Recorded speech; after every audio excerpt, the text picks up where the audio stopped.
பாக்கியா ரெஸ்டாரண்ட்ல தன்னோட வேலைகள் எல்லாத்தையுமே அவசர அவசரமா முடிச்சிட்டு இருக்கிறது மட்டும் இல்லாம எல்லார்கிட்டயுமே நீங்க எல்லாருமே ரிசப்ஷனுக்கும் சரி கல்யாணத்துக்கும் சரி ஞாபகமா வந்துடணும், நாளைக்கு ஒரு நாள் மட்டும்தான் ரெஸ்டாரண்ட் லீவுன்னு சொல்லிட்டு இருக்க. ஆனா செல்வியும் ரொம்பவே சோகமா இருக்காங்க. இதை கவனிச்ச பாக்கியாவும் எல்லாருமே போனதுக்கு அப்புறமா செல்வி கிட்ட என்னாச்சுன்னு கேட்க, செல்வியும் நான் வந்தா கண்டிப்பா உன்னோட குடும்பத்துல யாருக்குமே பிடிக்காதுக்கா, ஏதாவது பிரச்சனை தான் வரும், அதனால நான் வரலக்கான்னு சொல்லிட்டு இருக்க. அப்போ பாக்கியாவும் செல்வியை சமாதானப்படுத்தலாம்னு சொல்லிட்டு போகும்போது தான் கரெக்டா அங்க சுதாகர் தன்னோட ஆளுங்களோட கெத்தா உள்ள வராங்க. இதை பார்த்துட்டு பாக்கியா எதுக்காக இவங்க இப்போ இங்க வராங்கன்னு சொல்லிட்டு கொஞ்சம் பதட்டத்தோட தான் அவங்க கிட்ட பேசி அவங்கள உட்கார வைக்கிறாங்க.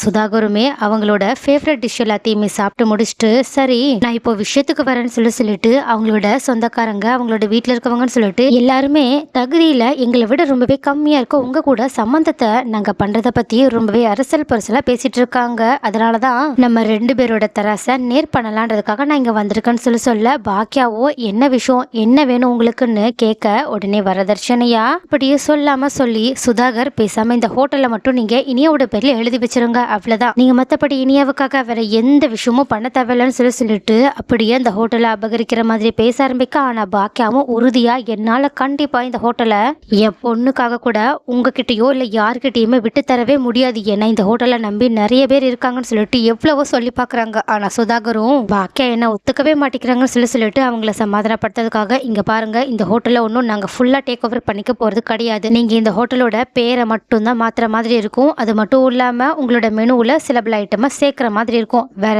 மற்றபடி எல்லா அதிகாரமும் உங்களோட கையில தான் இருக்கும்னு சொல்லிட்டு எவ்வளவோ சொல்லி பாக்குறாங்க. ஆனா பாக்கியாவும் ஹோட்டலை ஒப்படைக்க துளி கூட தயாராகவே இல்லை. அப்போ இதை பார்த்த சுதாகரும், இங்க பாருங்க உங்களுக்கு யோசிக்க நிறைய டைம்லாம் இல்லை, இந்த ரிசப்ஷனுக்கு இன்னும் கொஞ்ச நேரம் தான் இருக்கு, ஸோ நீங்க நல்லா யோசிச்சு எனக்கு ஒரு முடிவை சொல்லுங்க, ஏன்னா நீங்க சொல்ல போற முடிவுல தான் இந்த ரிசப்ஷன் நடக்க போதா, இந்த கல்யாணம் நடக்கணுமா வேண்டாமன்ற ஒரு முக்கியமான முடிவையே நான் எடுக்கணும்னு சொல்லிட்டு அப்படியே லைட்டா பாக்கியாவை மிரட்டிட்டு அங்கிருந்து கிளம்பி போறாங்க. அதனால இதை கேட்ட பாக்கியாவும் செம்ம டென்ஷனோட என்ன பண்றதுன்னே தெரியாம ரொம்பவே குழப்பத்தோட நின்னுட்டு இருக்காங்க.